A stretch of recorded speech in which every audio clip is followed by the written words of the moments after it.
Good morning, everybody. Welcome to this panel on seeking common ground in a world of rivalry, which is the theme of the main theme of this forum. I'm Sylvie Kaufmann. I'm a journalist with Le Monde, the French newspaper, and I write about great power rivalry very often. I mean, for the past few years, this has been a fascinating topic for journalists, for think tankers, for writers. Not so fascinating for global citizens, I'm afraid. But this is what we are going to focus on today in this short time that we have, but will be very effective. And so we have three speakers to discuss this issue. Mrs. Fu Ying from China, one great power. She's a former ambassador to the United Kingdom. Stuart Patrick from another great power, the United States, who works for Carnegie Endowment for International Peace. And Arantxa González, so I don't know whether I should say from another great power, maybe an aspiring great power, Europe, particularly from Spain. And Arantxa is the former foreign minister of Spain and now the dean of the International School of Sciences Po here in Paris.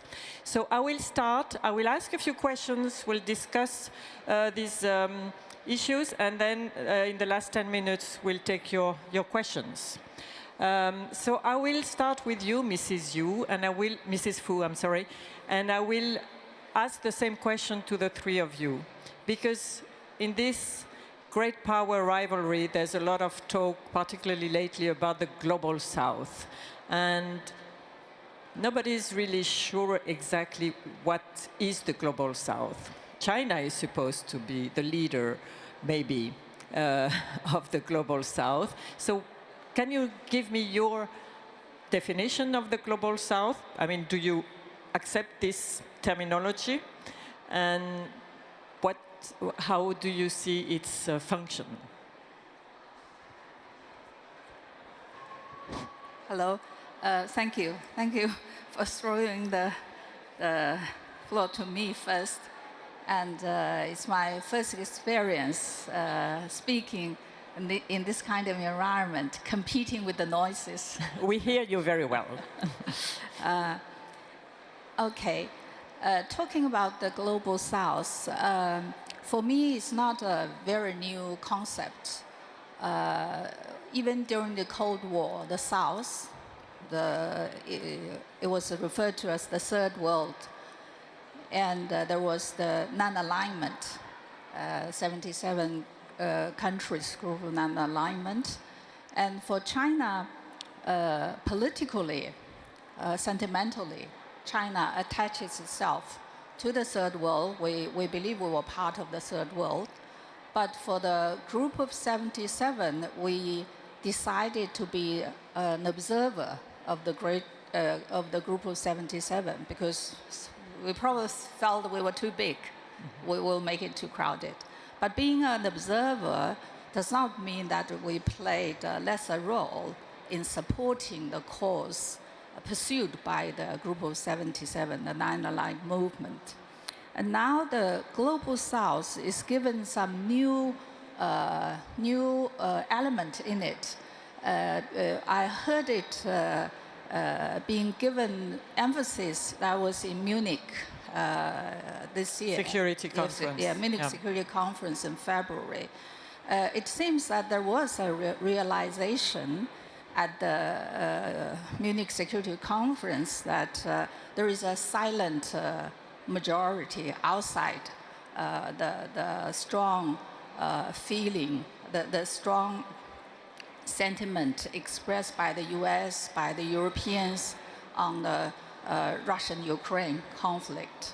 So there was the interest. I observed that Europe wanted to persuade the global south to understand why they think, they feel, and they do the way they do. But I attended a forum talking about the global south But both sides, the Africans, the Asians, and Europeans, were talking like China was not there. Uh-huh. So when I spoke, I said, where's China? Is China the global middle? Coming back to China, we had a few roundtables among our own experts. We decided that we are part of the global south. And we align ourselves politically, sentimentally, and especially in the purpose of pursuing peaceful development. And we don't want the world being split by the so-called power competition. We don't want the economic globalization being affected. And in that sense, I think China does attaches itself to the global south. Very good. And just one short additional question. Is Russia part of the global south? That's a very good question. We did an economic chart to see where Russia is. Economically, the bar is very narrow. But in the political activities, if you analyze every international issue, Russia tends to stay with the global south. Except that the current issues is more complicated. Okay. I haven't heard directly from Russia about its stand. We don't have a Russian here. Stuart. Sure, thank you very much. Picking up on Madame Fu's comments, I would agree that obviously the global south, that term has been around for a long time. It probably has some antecedents in the Bandung Conference on Non-Alignment in the 1950s, the call for a new international economic order, et cetera. What is intriguing and problematic about the term global south, obviously, is that countries have done very differently in terms of their economic performance over the years. And so you have an extraordinary change in per capita income. There are countries of the global south are divided in terms of their political regime, some being democratic, some being authoritarian, some being somewhere in the middle, and in terms of their strategic alignment. I think that the reason that it has resonance still, and why both China and the United States are taking it very seriously, is that there is this sense, particularly in the wake of the pandemic, that the countries, and particularly of the wealthy world, were not there in terms of vaccines. The countries of the wealthy world are not dealing with the debt crisis. And then they're asking countries of the global south to participate in loss and damage, participate in climate action, which the many poorer countries fear is going to come at the expense of their ability to pursue sustainable development. So for all these reasons, there's dissatisfaction. And then, of course, there's dissatisfaction with the fact that countries of the global south are not adequately represented in structures of global governance, whether it's the UN Security Council or the Bretton Woods Institution. So there are many reasons why this is going on. The one thing I would say with respect to China being a member of the global south, and I know that it's been a champion over the years and aspired to be a leader of that bloc, is that there's increased competition for that, not least with respect to India. And it was very interesting that when the government of India hosted the G20, that the Prime Minister of India, Narendra Modi, positioned himself and India as the natural bridge between East and West and North and South. And given the divisions of the East and West, that one big danger is that those countries will again find themselves simply a stake in superpower competition, and that's something I think we should try to avoid. Yeah, and of course a sign of that competition was that President Xi Jinping didn't go to Delhi for this summit, right? Arantxa, what is your view of the global south and of the rest, maybe, or the West? Is it the rest versus the West? How do you see it? I mean, I would say that the global south is not a reality. If you look at the economy,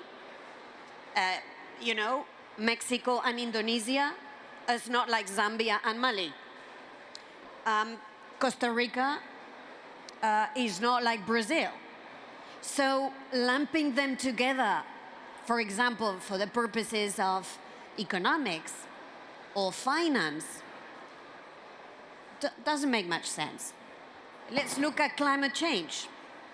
China is 32% of emissions, India is 10% of emissions.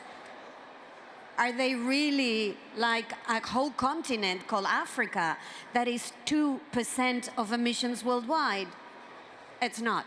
So if we take this as a scientific, if the global south is meant as a scientific category, then there is no such category.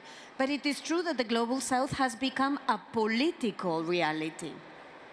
It's the expression of a world where you've got the West on one side and the global south on the other side.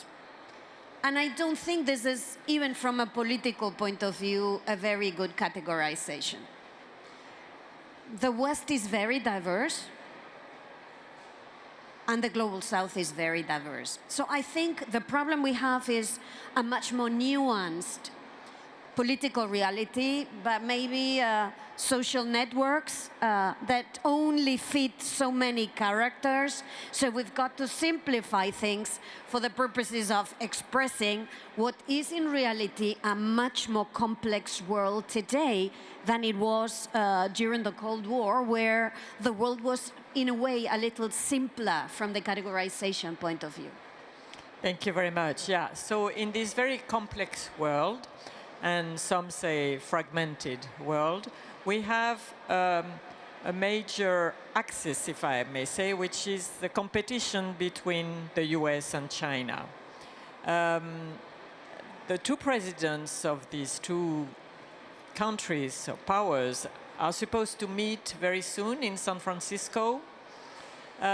What can we expect from this? What should be, what should be expected? I mean, what can we wish, in fact? I'm not asking whether this is going to be achieved or not, but what good could come from this summit, hoping that it will be held, for the common good, because this is what it's all about eventually. Mrs. Fu, yeah. Okay. Before coming to that subject, let me add one thing. Is China, India are going to compete for leadership of the global south? I doubt. Because if you want to be a leader, what can you do as a leader? People would, countries, if you support to be a leader, you have to provide, like US. Once US stop providing, the leadership weakens. But between China and India, I think it will be like what it was like before. On different issues, China and India should try to contribute, gain more understanding and support. For instance, I asked the Indians because they organized the Global South Conference without inviting China. So I said, what do you mean?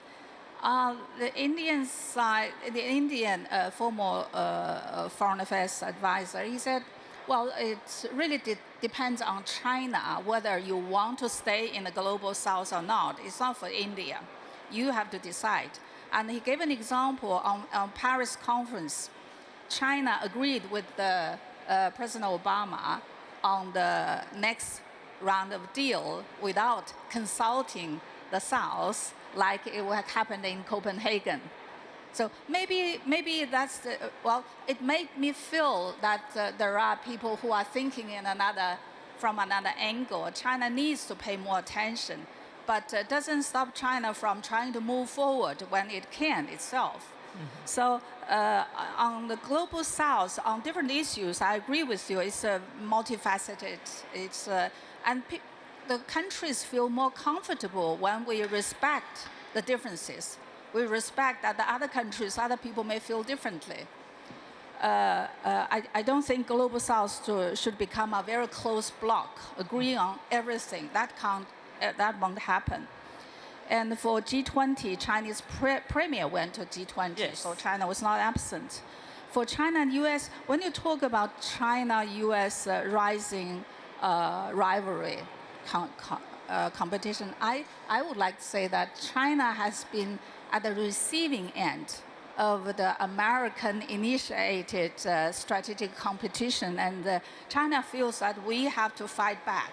We have to stay firm and fight back. And Donald Trump launched the trade war with China And President Biden's administration did not change it, although in 2020, China's trade surplus is about 80 billion more than in 2018 when the trade war was launched. So it was not achieved its purpose. But Biden did not change it, and the US side is making the competition with China more systematic and more focused on trade and economy, trade and technology. I think because the purpose of this competition with China is to prevent China from taking over its power politics. It's not because that China has a policy or China has done anything to challenge US leadership in the world. As I said, you want to be a leader, you need to provide. And China knows how much it can do. China has no intention to become a leader of the world. At least we don't think we have that kind of ambition or capability. But for US, that's not important. For US, it's the fact, it's who you are. It's just because you've grown fast enough that you threaten to surpass the US. Mm-hmm. So that is to say that the US bashing China, pressurizing China is not going to change, maybe for quite a long time to come. So China will just stand firm and resist it. But the important thing, I think the danger is that US adjustment of its strategic policy, a strategic focus of the world, has very strong influence on the global affairs. So there is the danger of splitting the world. I hope Europe, other countries, and many people in Europe, many people in the US as well, should realize that there should be a third-party balancing role to prevent the world truly to be split because of this artificially imagined and initiated power rivalry. So this is very interesting, the way you put it. So, Stuart, yes, is it all the US fault? I would not say so, but I don't want to, I'm not here precisely to defend the Biden administration or the United States, but I would suggest that some of the strategic rebalancing to Asia on the part of the United States has to do with a demand signal from some of Chinese neighbors who are less than thrilled with Chinese behavior in the South China Sea or threatening behavior towards Taiwan. And I believe that the future of the security order in the East Asia and the Indo-Pacific is one that will have China and the United States, as well as other countries, rubbing up against one another. And so there are security dynamics that have been created by both sides. I would also say that there are certain values that Western countries have, open societies have, for instance, regarding the treatment of the Uyghurs in Xinjiang province and other things, or treatment in Hong Kong of political liberties, much less in the rest of mainland China, that are not going to be, those are not concerns that are going to disappear overnight. Those are going to endure. What I do think is true is that the United States and China have allowed this rivalry to make it almost impossible to make progress on many global issues. And I think climate change is a case in point. In China's case, and again, I don't want to give all the blame to China, but in China's case, there's been a tendency to link action on climate with US behavior on Taiwan, which is akin to basically threatening to burn down your own house because you don't like how one of your relatives is behaving. It's our common home. It doesn't make any sense. It's like holding a gun to your head and saying, I'm going to pull the trigger if you don't change your ways, because of course we are all going to be victims of climate change. One thing that I would say is that with respect to what might happen in San Francisco is I would like to see some lessons from the Cold War, where there were an effort to build confidence-building mechanisms to prevent, let's say, a collision of boats in the South China Sea, which almost happened, earlier this year, from escalating into a full-blown conflict between the world's two major powers. We need to try to ease tensions. But beyond that, I think Madame Fu and I participated in a Track 2 dialogue a number of years ago, in which we tried to come up with sort of common principles of peaceful coexistence between our two countries that I described it as we need an Atlantic charter for a Pacific century. And I think that there are certain fundamental principles, even if we were going to disagree on certain aspects of East Asian security, even if we were going to disagree on issues of human rights, there are certain things we must be able to agree on. And then beyond that, I know that there are a number of global issues, including climate change, including stability in outer space, including making sure that AI safety is reflected in emerging institutions. There's an entire list of issues in which we have a common shared interest with the Chinese, and we can't take a sauve qui peut attitude about some of these things. And I think there is a room. I would describe it as compartmentalization. We need to, as we say in the United States, walk and chew gum at the same time. We need to compete in certain things. Which is very difficult, as we know. Very, very difficult. Yeah. Particularly, I mean, and I say in the United States, the hawks are very much in ascendance in both parties. But I think that we need to carve out areas of cooperation even while we continue to compete, and even try to maybe turn some of our competition into positive things, like the competition to dominate the green energies, technologies of tomorrow. If we can do that, then we're competing, but we're doing something that's good for the planet. Arantxa, where is Europe in this big rivalry, US-China rivalry? So Europe is very concerned. Yeah. Europe is worried that there is no end in sight to this tit for tat. And let me maybe try to describe what I see from where I sit. I think on the US side, I see a country that feels weak and feels threatened by the ascent of China, and feels that if it doesn't do something to limit that and limit it now, it may be too late. And on China's side, I sense a bit of a symmetric concern that if they don't act now, they are not going to be able to race as they would like to. And this is leading to an escalation of hostilities.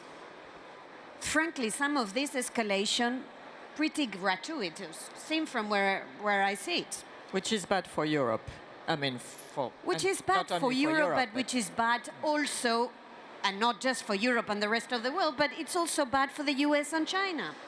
So I think what I would like to see out of the meeting between the US and the Chinese leadership in APEC is a floor under their competition. A floor that will give us all a sense of stability that we don't have today.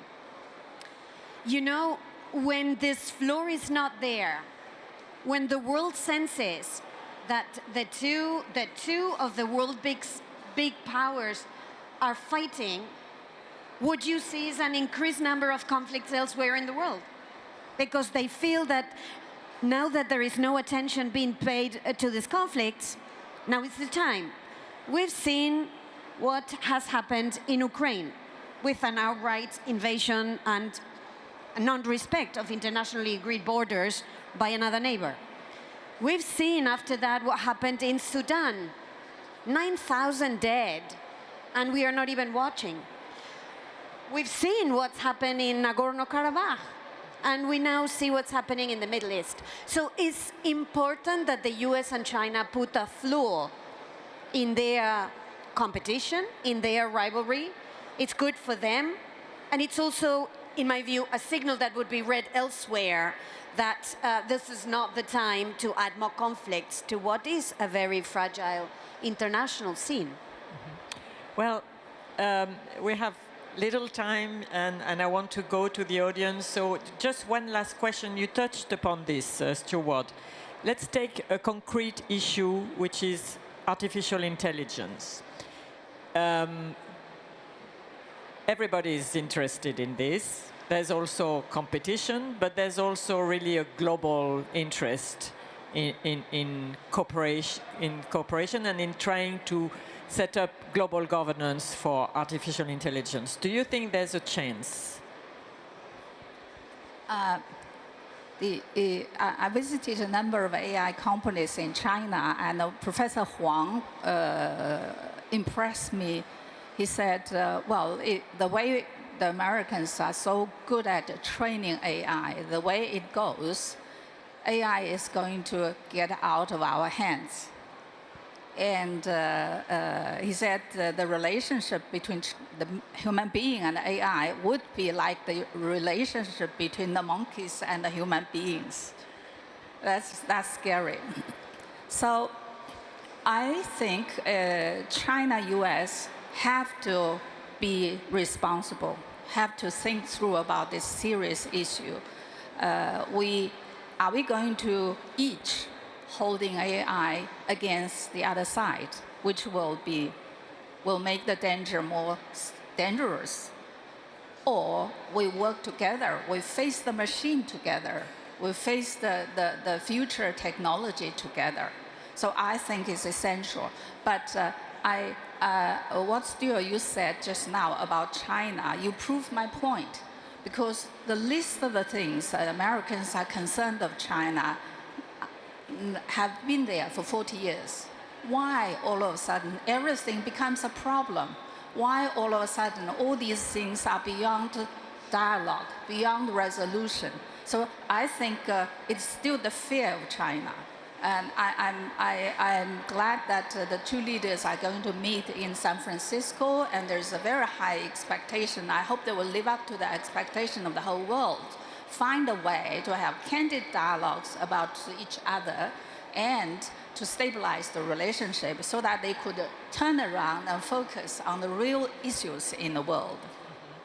AI, Stuart? Yeah, very, very much so. And just briefly, I share your view that AI is something that we need to have a lot of U.S.-China dialogue on because obviously it has potential to destabilize. Well, it's a pervasive dual-use technology, but it's also a general-use technology, and it's going to pervade every aspect of our lives. And there are a lot of talk about, well, we need an IPCC for AI, we need an IAEA for AI. The reality is what we're going to have, in addition to national-level regulations, is we're going to have not just one regime, but what scholars call a regime complex, a number of different institutions that are focused on different aspects of the challenge that AI presents.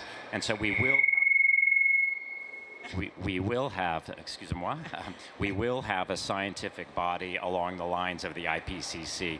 We will have something like the IAEA that helps regulate safety and also perhaps has confidence-building measures.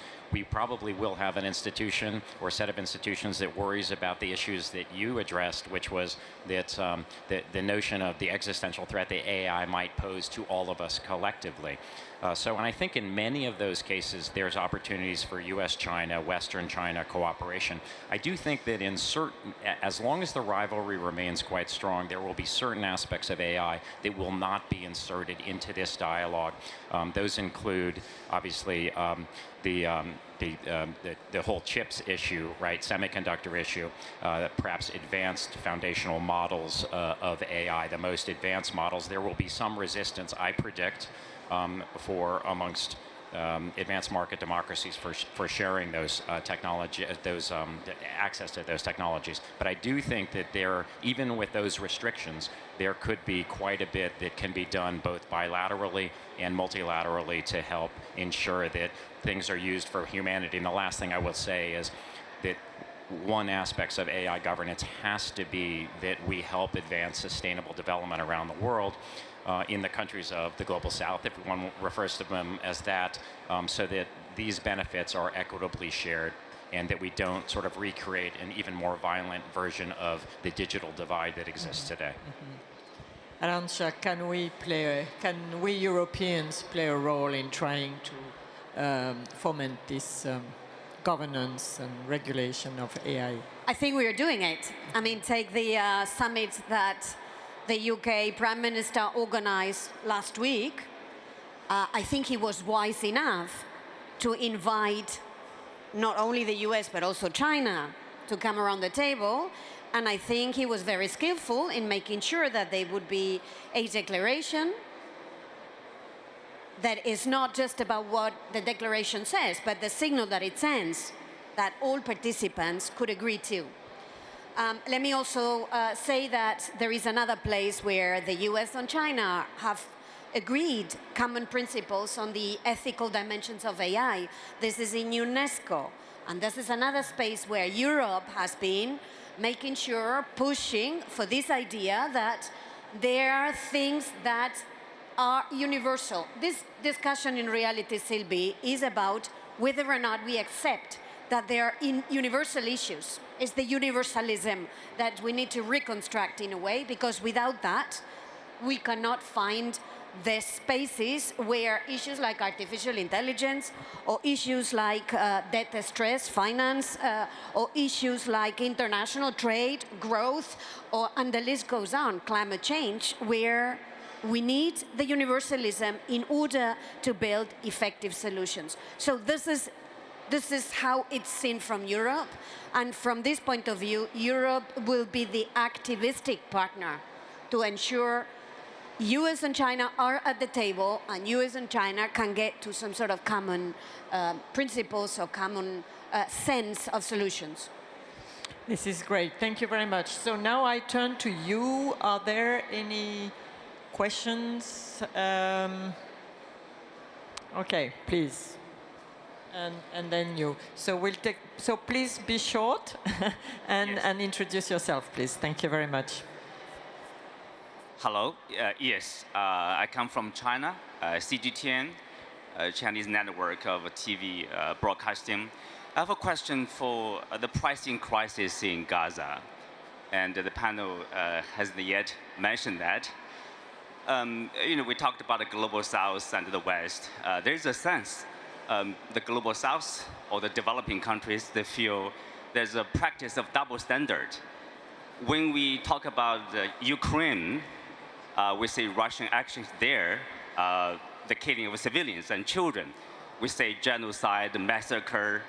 But now, more than 10,000 Palestinians have been killed. More than half of them are children.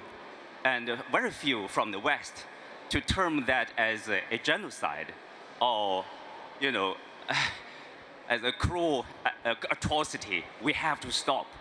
Is there a practice of double standard? A related question would be, I think both the US and China have a common interest in peace and stability in the Middle East. Can they work together to exercise their influence over Israel, over Iran, over Saudi Arabia, to achieve a comprehensive long-term solution to the Palestinian problem? Thank you. Thank you very much. Maybe I'll take another question and we'll regroup.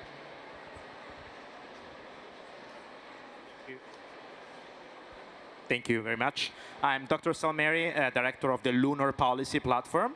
Outer space was mentioned as another area of potential dialogue between US and China, and especially on the moon. The two actors are actually having parallel programs, the Artemis program and the International Lunar Research Station.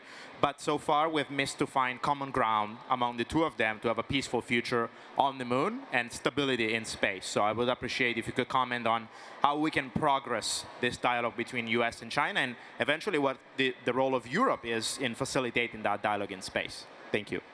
Thank you very much. So, outer space. Outer space, yeah. So, Stuart, you want to? Sure. Let me go try to make this quick. With respect to the question on Gaza from our Chinese colleague, my position is Israel has a right to defend itself, but its violations of international humanitarian law, as I see it, are both immoral and also counterproductive to the interests of both Israel and to the broader region, and obviously of great concern. I think that global perceptions that the United States has given Israel a blank check risks opening the door for, frankly, for China and Russia, which, as was mentioned in a recent article in the Wall Street Journal, to claim the moral high ground in this regard. And that's particularly rich coming from Russia, given that it's involved in an invasion of another country, an annexation of another country. So I think that this is an area where the United States has to be very careful. And in addition to European allies, to be much more sensitive. And I'm not saying that they haven't said important words, but to try to exercise some restraint on Israel in its very violent campaign to go after Hamas. The second issue on outer space, I think that there's no question that the danger of having parallel regimes could lead to a fragmentation of, of basically cislunar operations. I think that China and the United States have an enormous agenda and common interests in dealing with space debris, space sustainability, traffic management, and avoiding an arms race in outer space. There are two parallel processes going on in the UN to deal with the arms race question. One focused on a code of conduct, the other focused on a treaty. My hope is that those two approaches could eventually converge, because China and the United States, and Russia, of course, and all other spacefaring nations need to have a common approach to avoid what is really an accelerating arms race in outer space. So thank you for that question. Arantxa, from Gaza to the moon. Yeah, I want to take on the Gaza issue, I want to take a bit of altitude, because what I see as the principal problem in addressing the Israeli-Palestinian conflict is cynicism. Cynicism has been the currency most used vis-à-vis this conflict. Arab states have exercised enormous amount of cynicism. Israeli government has been extremely cynical. Parts of the Palestinian establishment have been cynical. US has been cynical. Europe has been cynical. Everyone has been cynical. The only ones that could not afford to be cynical were civilians. So, if we want to address the Palestinian-Israeli conflict, and I think we must, we have to abandon cynicism. And abandoning cynicism would probably mean finding a space where we can address this issue now, which is what civilians are asking for. In my view, the US is not enough. The EU and the US is not enough. So we have to go back to the good old multilateral system, putting this under the multilateral system, and bringing actors like China in this conversation if we are to address the Israeli-Palestinian issue now. So multilateral, and put multilateral actors, including China, into this conversation. Thank you. That's a powerful statement. Mrs. Fu, you have the last word, I think, because we only have 2 minutes left. Yes. No, would you like to answer one or the two questions? I think the journalist knows very well the Chinese position. Yeah, but the audience would like to know it. China has been calling for ceasefire as soon as possible. And I think, I hope that since things has gone so far, shocking result, can the world come back to the two-state principle solution, and do something? And I agree with you that people say multilateralism has died because the powers are not interested and multilateral institutions are weakening. But an issue like this further demonstrate the importance of having all the parties in order to have a binding solution and finding a more permanent solution, and not to have it happening again and again. But China is not actively involved in trying to find a solution, no? I mean, in this latest conflict in the Middle East, Israeli-Palestine. I don't think China has condemned the Hamas attack, has it, officially? I think China has condemned any harm, anybody who is attacking the civilians. I think China has included all the damages. China condemned all the damages. And now, in particular, China is very concerned, like the journalists expressed, that what's happening in Gaza. And China has pleaded to all the parties to use that leverage to stop the fighting and to come up with a ceasefire and start negotiations, serious negotiations. Thank you very much. But I think, as Arantxa put it, there is still a lot of work to do before we can cooperate between great powers on this very difficult issue. I think we've reached the end of the time which was allowed to us. Thank you very much for your participation, and thank you very much to our speakers. Thank you.